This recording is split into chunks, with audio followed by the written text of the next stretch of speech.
मैंने पहले भी उल्लेख किया है कि वित्तीय जगत में कुछ लोग ऐसे होते हैं जिन्हें नकली मुद्रा पहचानने के लिए विशेष प्रशिक्षण दिया जाता है और इस प्रशिक्षण का अधिकांश भाग असली मुद्रा को संभालने में ही व्यतीत होता है ताकि वे नकली मुद्रा को जल्दी पहचान सकें। एक व्यक्ति ने मुझे व्यक्तिगत रूप से यह बताया था।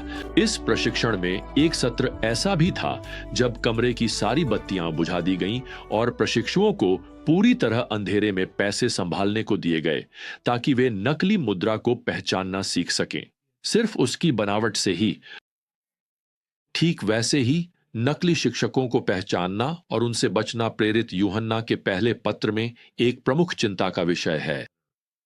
और जब हम आज फिर से 1 यूहन्ना अध्याय 4 में लौटते हैं तो वह इस मुद्दे को फिर से उठाने वाले हैं। वह यहां पहली आयत में लिखते हैं, प्रियजनों, हर आत्मा पर विश्वास मत करो, बल्कि आत्माओं की परीक्षा करो कि वे परमेश्वर की ओर से हैं या नहीं, क्योंकि बहुत से झूठे भविष्यवक्ता संसार में निकल गए हैं।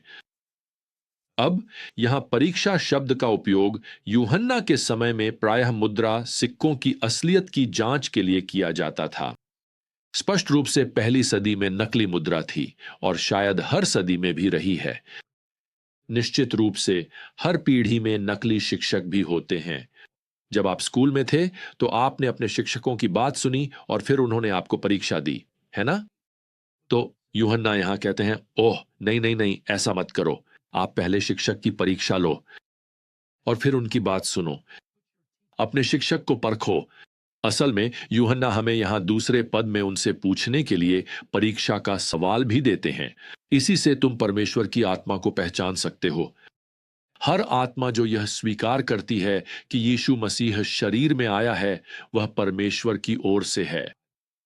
और हर आत्मा जो यीशु को स्वीकार नहीं करती, वह परमेश्वर की ओर से नहीं है। दूसरे शब्दों में, वह बाइबल शिक्षक, वह भविष्यवक्ता क्या कहता है? वह तथाकथित भविष्यवक्ता, वह तथाकथित आध्यात्मिक मार्गदर्शक, वे यीशु के बारे में क्या कहते हैं? और यूहन्ना यहां प्रभावी रूप से कहते हैं, बहुत स्पष्ट रहो। क्या वे यह स्वीकार करते हैं कि यीशु मसीह परमेश्वर की ओर से शरीर में आया है? आइए इसे विस्तार से समझते हैं। मसीह का अर्थ है अभिषिक्त जन। यह उस अभिषिक्त मसीहा के लिए था जो स्वर्ग से आया, जिसे सचमुच परमेश्वर पिता ने भेजा था शरीर में आने के लिए। इसका अर्थ है कि यीशु का अस्तित्व बेतलेहेम में शुरू नहीं हुआ था। बेतलेहेम तो बस वह स्थान था जहां वह पहली बार मानव शरीर में प्रकट हुआ। वह अनादिकाल से अस्तित्व में था, लेकिन पवित्र आत्मा की छाया से अदृश्य रूप से एक कुमारी के गर्भ में चमत्कारिक रूप से गर्भधारण हुआ और इसके साथ ही उसने मानव जाति में प्रवेश किया। अब एक निश्चित समय पर बेतलेहम में वह शरीर में जन्मा, लेकिन उससे पहले वह था और हमेशा रहेगा परमेश्वरत्व का शाश्वत दूसरा सदस्य। वैसे यूहन्ना द्वारा कही गई यह गूढ़ पंक्ति ग्नोस्टिसिज्म, उदारवाद, यहूदी धर्म, मॉर्मनिज्म, इस्लाम और वास्तव में हर उस धार्मिक व्यवस्था के विरुद्ध महत्वपूर्ण रक्षा प्रस्तुत करती है जो यह स्वीकार नहीं करती कि यीशु मसीह शाश्वत रूप से पूर्व स्थित देवता हैं, त्रित्व के 3 व्यक्तियों में से एक, और फिर भी एक निश्चित समय पर पूर्ण रूप से मानव भी। तो मैं आपको बता दूं, यूहन्ना झूठे शिक्षकों को इतनी आसानी से नहीं छोड़ता जैसे कि वे बस हानि रहित हैं और उनकी शिक्षा में गलती है। ओह बिल्कुल नहीं। वह यहां तीसरी आयत में लिखता है, यह मसीह विरोधी की आत्मा है जिसके बारे में तुमने सुना था कि वह आने वाला है और अब वह संसार में पहले से ही है। अब इसके विपरीत वह यहां छठी आयत में लिखता है, हम परमेश्वर से हैं। जो कोई परमेश्वर को जानता है वह हमारी सुनता है, जो परमेश्वर से नहीं है वह हमारी नहीं सुनता। अब जब यूहन्ना यहां हम का उल्लेख करता है तो वह प्रेरितों की ओर इशारा कर रहा है जो परमेश्वर के संदेशवाहक हैं, साथ ही पुराने नियम के भविष्य वक्ताओं की तरह जो परमेश्वर के प्रवक्ता थे। तो ये वास्तव में यूहन्ना का एक और तरीका है यह कहने का कि पुराने नियम और नए नियम को सुनो। साफ साफ कहें तो किसी को भी आपको बाइबल से दूर न ले जाने दें, किसी को भी इसमें से कुछ निकालने या इसमें कुछ जोड़ने न दें। अब इसके साथ ही यूहन्ना फिर से प्रेम के विषय पर लौटता है, जिसके बारे में वह काफी समय से बात कर रहा है ना? ये एक और तरीका है, जैसा कि वह यहां कहता है, जिससे आप एक सच्चे धोखेबाज को पहचान सकते हैं। प्रेम वह एक विशेषता है जिसे नकली बनाना असंभव है।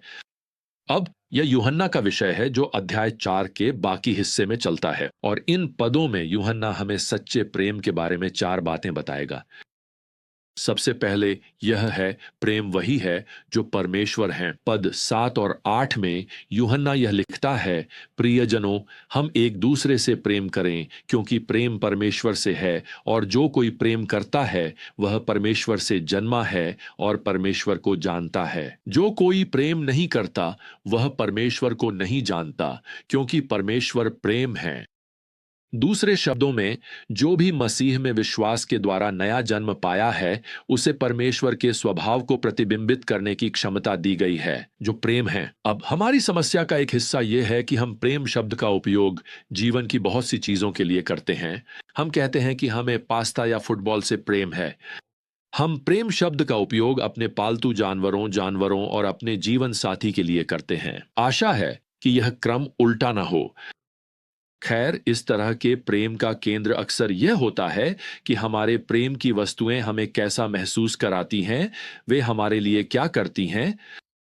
जब प्रेरित यूहन्ना यहां प्रेम के बारे में बात करते हैं, तो वे यूनानी शब्द अगापे का उपयोग करते हैं, जो कभी भी इस पर केंद्रित नहीं होता कि हमें प्रेम से क्या मिलता है, बल्कि इस पर कि हम प्रेम के माध्यम से दूसरों को क्या देते हैं।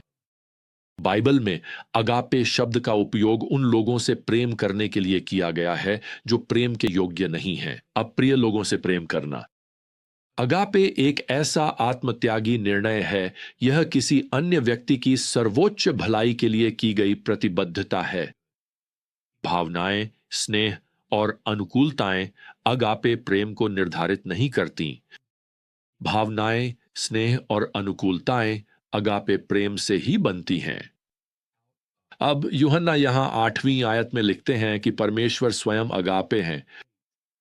वैसे वह हमसे इसलिए प्रेम नहीं करते क्योंकि हम उनके लिए आकर्षक हैं, या क्योंकि आप जानते हैं हम उन्हें खुश करते हैं। और क्या आप इसके लिए खुश नहीं हैं? उसका प्रेम एक निर्णय है, हमारे उद्धार के लिए किया गया आत्मत्यागी समर्पण है। और यही यूहन्ना का दूसरा बिंदु है। यह रहा, प्रेम केवल प्रभु का स्वभाव ही नहीं है, बल्कि प्रेम ही वह कारण है जिसके लिए प्रभु ने प्राण दिए। वह यहां 9वीं आयत में लिखते हैं, इसी में परमेश्वर का प्रेम हमारे बीच प्रकट हुआ कि परमेश्वर ने अपने एकलौते पुत्र को हमारे पापों के प्रायश्चित के लिए भेजा। दूसरे शब्दों में, यीशु ने संतुष्टि दी। प्रायश्चित का अर्थ ही संतुष्टि है। उसने अपने छुड़ाए गए लोगों के प्रति अगापे प्रेम के कारण दिव्य न्याय की मांगों को पूरा किया। अब परमेश्वर का पुत्र यह सब तुम्हारे और मेरे लिए क्यों करेगा? खैर, यही यूहन्ना का तीसरा बिंदु है। प्रेम वही है जो परमेश्वर करता है। अब यूहन्ना इसके बारे में यहां 12वीं आयत से लेकर 16वीं आयत तक लिखते हैं, किसी ने कभी परमेश्वर को नहीं देखा। यदि हम एक दूसरे से प्रेम करते हैं तो परमेश्वर हमारे भीतर वास करता है और उसका प्रेम हम में सिद्ध होता है। इसलिए हमने उस प्रेम को जान लिया है और उस पर विश्वास किया है जो परमेश्वर हमसे करता है। परमेश्वर प्रेम है, और जो प्रेम में बना रहता है वह परमेश्वर में बना रहता है और परमेश्वर उसमें बना रहता है। तो यहां यूहन्ना क्या कह रहे हैं? परमेश्वर ने हमारे लिए कुछ किया है और अब परमेश्वर हमारे माध्यम से कुछ करना चाहता है। चूंकि किसी ने परमेश्वर पिता को नहीं देखा है और चूंकि यीशु मसीह अब दृश्य रूप में नहीं है, फिलहाल लोग परमेश्वर के प्रेम को नहीं देख पाएंगे जब तक कि आप और मैं उसे स्पष्ट रूप से प्रदर्शित न करें। अब जब पद 12 में कहते हैं कि परमेश्वर का प्रेम हम में सिद्ध है, तो उनका मतलब यह नहीं कि हम पूर्ण हो जाते हैं। उनका अर्थ है कि परमेश्वर का प्रेम पूर्णता को प्राप्त करता है, यानी यह हमारे माध्यम से और हमारे द्वारा वास्तविक और स्पर्शनीय बन जाता है। जब हम उसकी नकल करते हैं, जब हम एक दूसरे से और सच कहें तो बाकी दुनिया से भी प्रेम करते हैं। आप परमेश्वर को नहीं देख सकते, लेकिन आप उसकी उपस्थिति के प्रभाव को किसी के जीवन में देख सकते हैं, और उस प्रभाव को अगापे प्रेम कहा जाता है।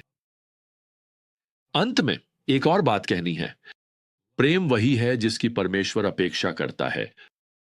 यहां यूहन्ना पद 19 और 20 में लिखते हैं, हम प्रेम करते हैं क्योंकि उसने पहले हमसे प्रेम किया।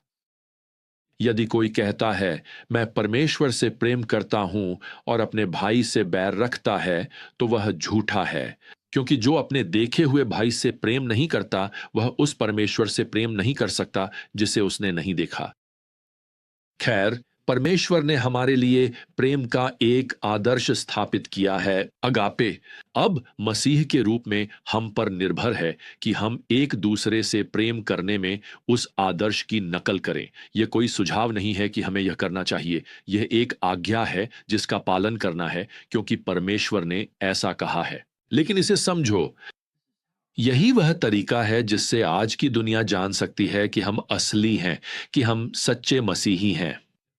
कैसे? खैर, आपके पास अगापे प्रेम का यह गुण है जिसे नकली नहीं बनाया जा सकता। यह झूठे मसीह या झूठे शिक्षकों में नहीं पाया जा सकता। वे ऊपर से प्रेमी दिख सकते हैं, लेकिन जब आप उन्हें जानेंगे तो पाएंगे कि वे केवल खुद से प्रेम करते हैं। आखिरकार यह स्पष्ट हो जाएगा कि वे केवल खुद से प्रेम करते हैं। यूहन्ना ने इसे यूं दर्ज किया है कि यीशु ने यूहन्ना 13:35 में ऐसा कहा, इसी से सब लोग जानेंगे कि तुम मेरे चेले हो, यदि तुम एक दूसरे से प्रेम रखते हो। तो चलिए आज हम अपनी दुनिया में अगापे प्रेम का प्रदर्शन करें। जब तक हमारी अगली ज्ञान यात्रा शुरू नहीं होती, प्रियजनों, प्रभु यीशु मसीह का अनुग्रह, परमेश्वर का प्रेम और पवित्र आत्मा की संगति आप सभी के साथ बनी रहे। आमीन।